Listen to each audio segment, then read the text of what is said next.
북한의 단거리 탄도미사일 발사에 대한 바이든 행정부의 대응이 이전 트럼프 행정부와 분명한 차이를 보이고 있습니다. 유엔 안보리 결의 위반임을 분명히 하고 규탄한다는 입장을 밝히면서도 내용에서는 절제를 하고 있다는 분석입니다. 첫 소식 김영규 기자가 보도합니다. 북한의 단거리 탄도미사일 발사에 대한 조 바이든 대통령의 반응은 달랐습니다.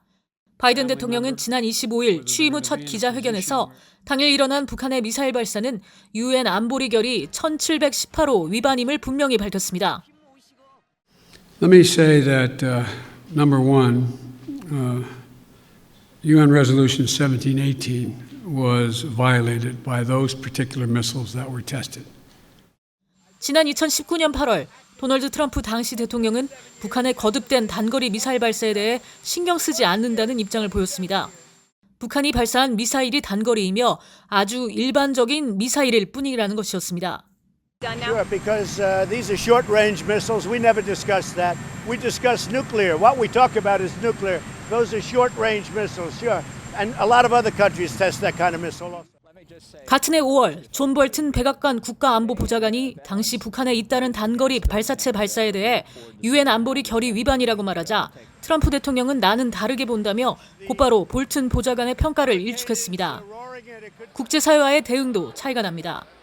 지난해 3월 북한이 단거리 탄도미사일 추정 발사체를 발사했을 당시 영국과 프랑스, 독일, 벨기에, 에스토니아, 폴란드 등 유럽 국가들은 안보리 긴급회의를 소집하고 북한에 대한 성명을 발표했지만 당시 미국은 주도적으로 참여하지 않았고 별도의 성명도 내지 않았습니다.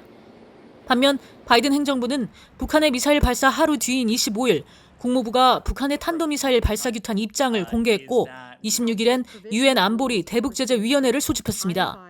하지만 26일 열린 유엔 안보리 회의의 경우 안보리 회원국이 참석해 북한에 대한 대응책을 논의하는 긴급 회의가 아니라 표결 권한 등이 없는 대북제재위원회를 소집하는 형식을 취했습니다. 안보리 차원의 언론 보도문이나 의장 성명, 더 나아가 제재 결의안 등에 대한 논의가 이루어지지 않는 방법입니다.